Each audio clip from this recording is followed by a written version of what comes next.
I'm done protecting you. The billionaire's voice was low, controlled, and final. Kang Min-Jae stood at the center of the room, his phone still in his hand, the screen glowing with the evidence that had just been sent to him minutes ago. His eyes were cold now. Not confused. Not hurt. Just cold. Across from him, Amara froze. You don't mean that, she said quickly, her voice shaking despite her effort to stay calm. I do, Min-Jae replied. He didn't raise his voice. He didn't need to. The weight of his words was enough. If there's anything left you haven't told me, this is your last chance. Silence filled the room. Amara's lips parted, but nothing came out. That was all the answer he needed. He nodded once, slow and deliberate. Good, he said. Now I know exactly where we stand. If you're already hooked, don't forget to like this video and subscribe, because this story is about to get even more intense. Amara took a step forward. Min-Jae, listen to me. No, he cut in, raising his hand slightly. You've had enough chances to speak. Now you listen. Her breath caught. I trusted you, he continued. Not as my wife. As my partner. And you used that. I didn't use you, she said, her voice breaking. I was trying to. Don't, he snapped. That single word stopped her completely. Min-Jae walked past her and picked up his jacket. Starting today, everything changes, he said. What does that mean? She asked. He paused at the door. It means, he said without turning, I stop being your shield. Then he walked out. Amara stood there, trembling. Because she knew exactly what that meant. And it terrified her. Min-Jae didn't go to his office. He didn't go to his company. He went somewhere far more important. The truth. Inside a quiet underground parking lot, he stepped out of his car and walked toward a man waiting in the shadows. You're late, the man said. I had to confirm something, Min-Jae replied. And? Min-Jae's expression didn't change. She's involved. The man exhaled slowly. I was hoping you'd say otherwise. So was I, Min-Jae said. The man handed him a tablet. Everything we've gathered so far. Min-Jae took it and began scrolling. Names. Transactions. Connections. Patterns. It was all there. A network hiding behind layers of power and influence. And right in the middle of it, Amara. His grip tightened slightly. Tell me something, Min-Jae said. How deep does this go? The man hesitated. Deep enough that if you move too fast, you won't see the next move coming. Min-Jae looked up. I don't plan to move fast. A faint smile appeared on his lips. I plan to move precisely. That night, Min-Jae made his second move. Not loud. Not public. But devastating. A key investor tied to the hidden network woke up to find his accounts frozen. By noon, rumors started spreading. By evening, panic had begun. And by midnight, the first crack appeared. Min-Jae sat alone in his study, watching it all unfold. This was just the beginning.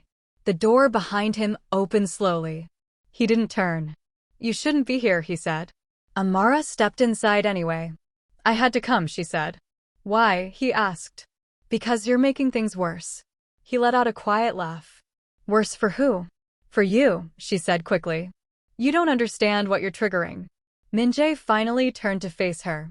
I understand perfectly, he said. I'm forcing them into the open. And when they come out, she asked. His eyes darkened. I'll be waiting. Amara shook her head. You think this is a game you can win? It's not a game, he replied. It's a correction. Her voice dropped. They will destroy you. Min-Jae stepped closer. Then let them try. For a moment, neither of them spoke. The tension between them was sharp, heavy. I never wanted this, Amara whispered. Min-Jae studied her face. Then why are we here? She hesitated. Because the truth was dangerous. I can't tell you everything, she said. Then you've already chosen your side, he replied. That hit her hard. You think I chose them over you, she asked. I think you chose secrecy over trust, he said. That's the same thing. Amara looked away. Tears filled her eyes, but she forced them back. You don't understand what they have on me, she said quietly. Min-Jae's expression didn't soften. Then make me understand. She shook her head. I can't. Then leave, he said. Her head snapped up. What? Leave, he repeated. Because if you stay, you're either with me or against me. The words landed like a final line drawn in the sand. Amara stood frozen. She wanted to speak, to explain, to fix it. But she couldn't. Not without putting everything at risk, including him. Slowly, painfully, she turned and walked away. Min-Jae watched her go. And for the first time since this started, he felt something close to anger burn deep in his chest. Not just at her. At everything. The lies. The manipulation. The control. He was done being controlled. The next morning, Min-Jae escalated. He didn't just target one piece of the network. He targeted 3. Simultaneously. A company audit. A legal exposure. A silent takeover attempt. By afternoon, chaos had spread across their operations. By evening, someone finally responded. Min-Jae received a call. Unknown number. He answered. "You're moving faster than expected," a calm voice said. Min-Jae leaned back in his chair. "And you're slower than I hoped." A pause. "You don't know who you're dealing with." "I know enough," Min-Jae replied. "You're making a mistake." Min-Jae smiled slightly. "No," he said. "You did. When you came after me." The voice on the other end grew colder. "You should have stayed down." "I don't stay down," Min-Jae said.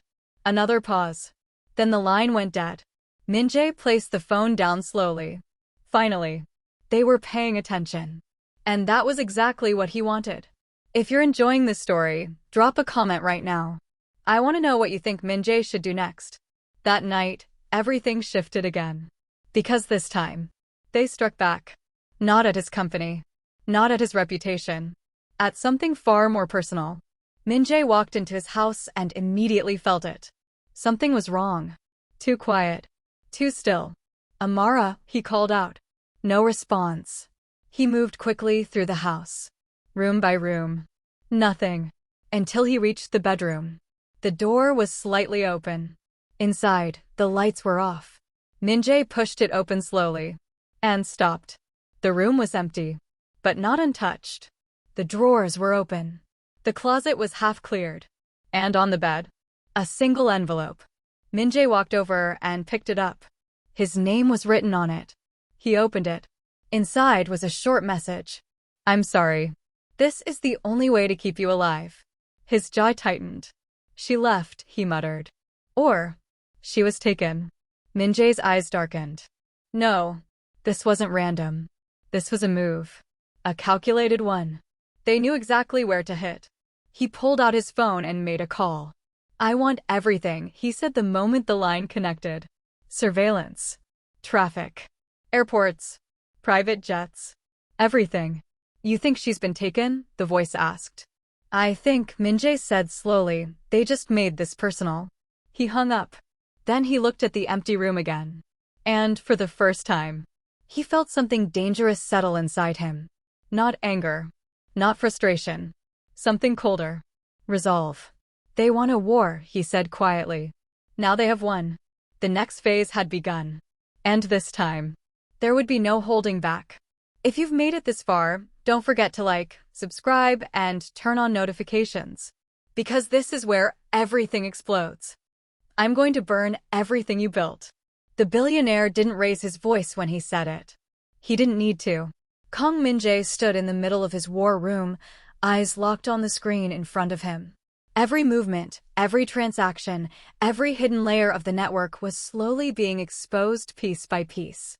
And now, they had taken Amara. Or she had walked into their hands. Either way, the line had been crossed. "This is your last warning, sir," his investigators said carefully from across the table. "If you keep escalating, they will respond harder. They won't stop at her." Min-Jae didn't look at him. "They already started," he said. "That's exactly my point." Min-Jae finally turned. "And this is mine," he replied coldly.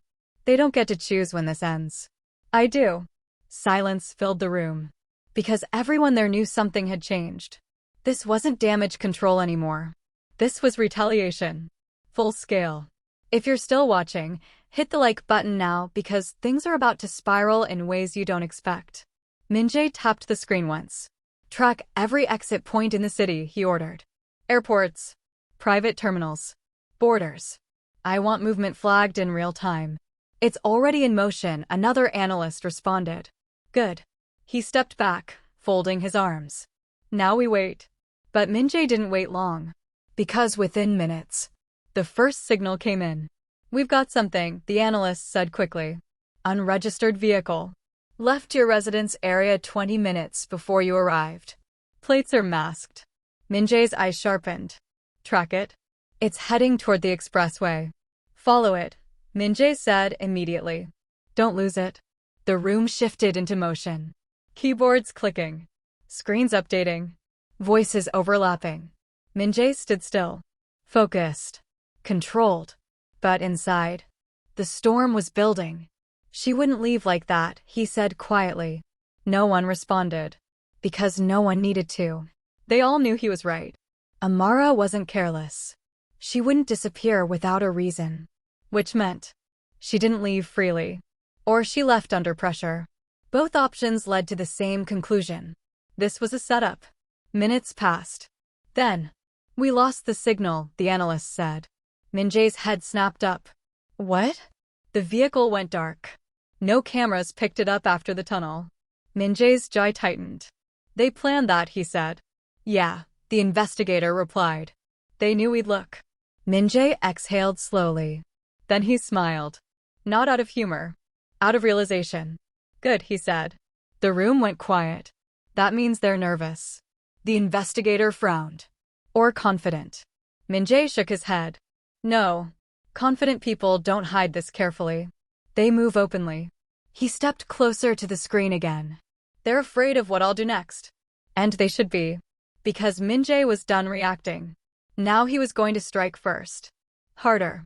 Faster. Smarter. Prepare the next phase, he said. The investigator hesitated. You're sure? Min-Jae didn't blink. Yes. Because once we start this, there's no pulling back. Min-Jae's voice dropped. There was never any pulling back. That night, Min-Jae made his boldest move yet. He didn't just target the network. He targeted its core. A high-level figure. Untouchable. Or so they thought. By midnight, that figure's financial empire had begun collapsing. By 2 a.m., authorities were involved. By 3 a.m., the man was in custody. And by sunrise, the entire network was shaken. Min-Jae watched the news quietly. They were scrambling now. Repositioning. Panicking. Exactly what he wanted. Pressure creates mistakes, he said softly. And mistakes create openings. Right on cue. His phone buzzed. Unknown number. Again. He answered. You're getting reckless, the same calm voice said. Min-Jae leaned back in his chair. No, he replied. I'm getting results. A pause. You think taking one of us changes anything? I think it changes everything, Min-Jae said. You've accelerated your own destruction. Min-Jae's smile returned. Then stop me. Silence. Heavy. Measured. You want her back? The voice finally asked. Min-Jae's eyes darkened. Yes. Then stop what you're doing. Min-Jae didn't hesitate. No. Another pause. Longer this time. You're choosing your pride over her life. Min-Jae's voice turned cold. I'm choosing control over your threats. You don't have control. I'm taking it, Min-Jae replied. The line went dead again. But this time, it felt different. This wasn't just a warning. It was a shift. They were engaging him directly now. And that meant one thing. He was getting closer. If you've made it this far, drop a comment right now. Would you risk everything like Min-Jae, or would you walk away? Min-Jae didn't sleep. Didn't eat. Didn't slow down. Every hour, he pushed harder. Another company exposed. Another account frozen. Another connection severed. The network was bleeding. And they couldn't stop it. But then, they hit back again. Harder than before. This time, the message wasn't subtle. It was direct. Brutal. Min-Jae received a video. No sender. No warning. Just a file. He opened it. And froze. Amara. Tied to a chair. Alive. But clearly under pressure. Her face was pale. Her eyes filled with something deeper than fear. Regret. Min-Jae. Her voice trembled through the screen. He leaned closer. Silent. Focused. You have to stop, she said. Please. You don't understand what they'll do. Min-Jae's jaw tightened. I'm sorry, she continued. I should have told you everything earlier. I thought I could handle it. I thought I could protect you without dragging you into this. She shook her head slightly. I was wrong. Min-Jae didn't move, didn't speak, didn't react. But inside, everything shifted. They're not just powerful, she said. They're everywhere. If you keep going, you won't just lose me. You'll lose everything. The video cut. Silence filled the room. No one spoke. Because no one knew what to say. Min-Jae stared at the blank screen. For a long moment. He said nothing. Then finally, track the origin, he said quietly. We're trying, the analyst replied. But it's masked heavily. Min-Jae nodded once. Then he turned away. What's the next move? The investigator asked. Min-Jae stopped walking. For the first time. He hesitated. Not because he was unsure, but because this moment mattered. This was the turning point. Emotion. Or strategy. Love. Or war. He closed his eyes briefly. Then opened them. Cold again. We continue, he said. The investigator studied him carefully. Even after that? Min-Jae's voice didn't shake. Yes. Because he understood something now. Stopping wouldn't save her. It would only make him weaker. And weakness was exactly what they wanted. They think she's my breaking point, Min-Jae said. Isn't she? The investigator asked. Min-Jae looked at him. No, he said. She's my reason. That changed everything. The next move came fast. Calculated. Precise. Min-Jae didn't attack blindly this time. He targeted something specific. A communication hub.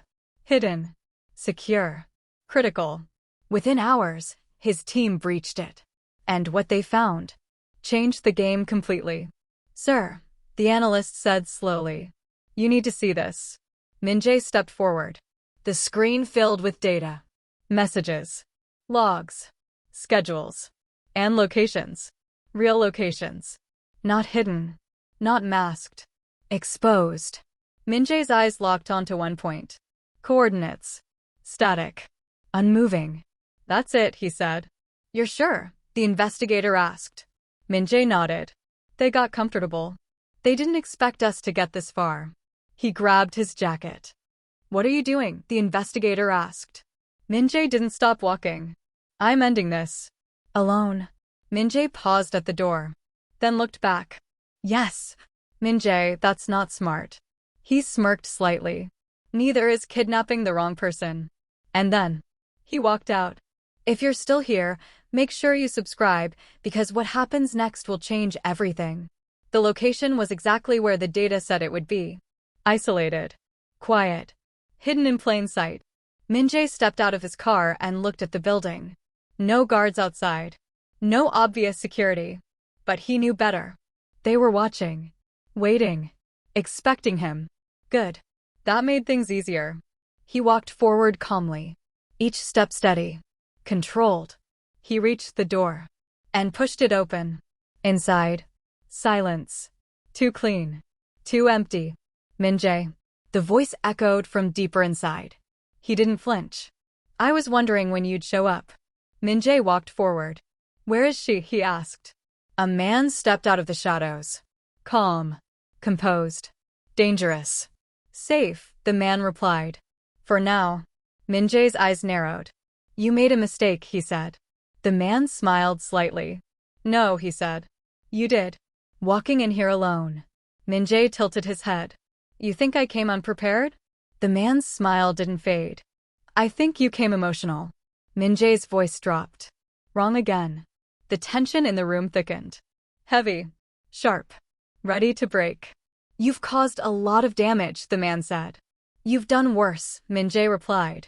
The man chuckled softly. And yet, here you are. Min-Jae stepped closer. And yet, so are you. Silence. Then, bring her in, the man said. A door opened. And Amara was brought out. Alive. Unharmed. But shaken. Her eyes locked onto Min-Jae. Shock filled her face. You shouldn't be here, she whispered. Min-Jae didn't take his eyes off the man. I told you, he said quietly. I don't run. The man studied him carefully. Then smiled. Good, he said. Because this is where it ends. Min-Jae's expression didn't change. No, he said. This is where it begins. And in that moment, everything was about to explode. If you're ready for part 6, don't forget to like, comment, and subscribe. Because the war is just getting started.